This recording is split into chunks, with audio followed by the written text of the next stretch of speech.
Hello from Virginia. I just wanted to do a short little clip to introduce everything today, and I want to start off with a quote from my favorite author because I think she perfectly describes what I would like to say.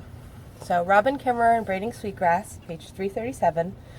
What if we could fashion a restoration plan that grew from understanding multiple meanings of land? Land as sustainer, land as identity, land as grocery store and pharmacy. Land as connection to our ancestors, land as moral obligation, land as sacred, and land as self. And I'm going to tell you a little story. So behind me, this is my backyard, and I live in Virginia, and I just moved here. Out of all the people who know me, you would know that I never ever would want to move from my beautiful Green Mountains and the place of my ancestors. And so land for me is my entire identity. And I came here because the man I love moved here. He's in the Army and he's a police officer, and so he is now working here, and I followed him. And so we're having a baby this year, and what's exciting is that in terms of land, I have been on an incredible journey because I thought my entire identity is gone. And when I came here, I looking around and I was like, there's no hawks, there's no turtles, there's nothing.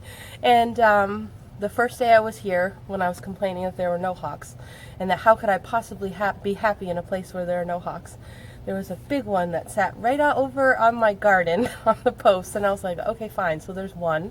And then the next day, the turtles visited me, and the next day, I saw some of my favorite dragonflies. And then the day after that, I had my winged friends visit me, some blue herons that lived over on the pond.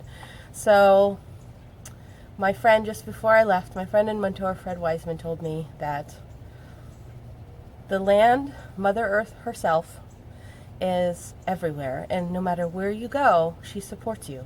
So therefore, anywhere, she's your home. You can always go home to a place you've never been.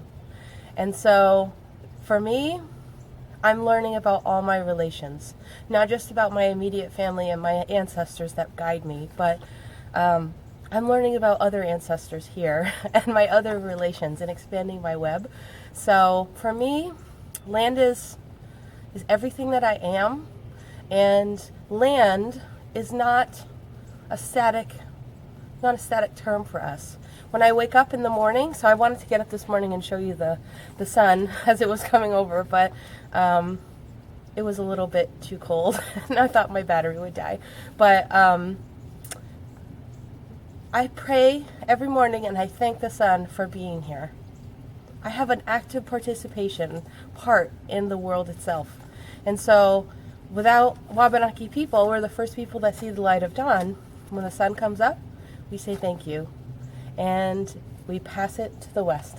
And because of us, the sun rises every day, so you're welcome.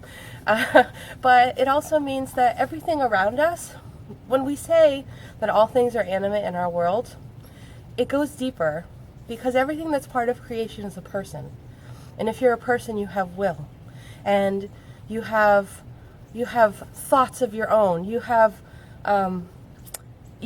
something inside of you that is that fire of life. So whether it's a rock or it's the beautiful hawk that that visited me on the first day, or my dog who's whining to come out here because he can't see me, they're all people. So when I walk outside, look at all of my relatives. Look at my beautiful relative, the water over there. I talk to them all the time, and I let them know that we're in this together. So part of today was to help people understand what land is, and what do you do with all those places that aren't yet owned. I would argue that in the grand scheme of the world, nothing is really owned. And so maybe we could come up with a new plan within the context of our current society, but maybe the plan has to do more about helping people understand their connection to place, You know, I went recently back home and I visited a beautiful sacred spot for us. I went to the Missisquoi Wildlife Refuge, and I had a gentleman with me who was taking pictures, and I was worried because, you know, I didn't want any of those mosquito diseases because I'm having a baby, so I was really worried about it. But then I kind of stopped and I looked all around. There's tons of mosquitoes. He was getting bit left and right, and I was fine. And I was like, you know what? My ancestors are here. It's going to be okay. They wouldn't let this happen to me. So I walked through. I was fine, and that was my moment where I had a break from reality, for our reality, that the world is there. It loves you. It protects you. And it is everything. It's your identity. So when I go out into the world every morning, it is just not this place I have to protect. My mother, she doesn't need protecting. She will take care of herself, and eventually it will reset.